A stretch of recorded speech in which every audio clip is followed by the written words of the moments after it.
Well, the first thing I would recommend for any consumer that is interested in a chimney cap is to let us send somebody out. We'll come out and do a free quote. Let us send one of our experienced techs out and let them look at your chimney and at least evaluate to see what the situation is. The problem with chimneys today is there's so many different types. You got masonry, you got pre-manufactured, they got wood chases, or you got pipes sticking up out of your roof.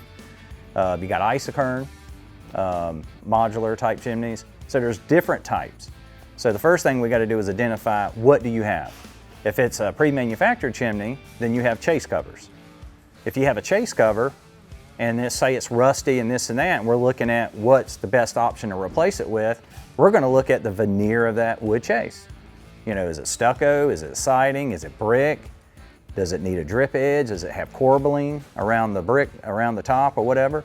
And then that's going to help us recommend, okay, do you just need a regular chase cover with an outside lip, or do you need an Owens chase cover with a helmet? A helmet is going to give you that kick out, which is like a built-in corbel on the cap, and it's going to give you that drip edge that you need to keep water away from the veneer of the chimney. Masonry chimney, same scenario. If it's a masonry chimney with open fireplace and you have a wash splay or a concrete crown, depending on what you have, we're going to look at that. Obviously, masonry chimneys need full coverage caps. That's the best case scenario. But here's the thing, there's a good, better, best. It's good to have a termination cap or a single flue cap on a flue. Yeah, that's better than not having one.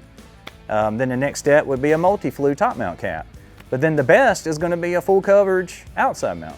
So it just depends on what the homeowner wants. What we do is we educate them on the differences. Here's why, and we let them make that decision.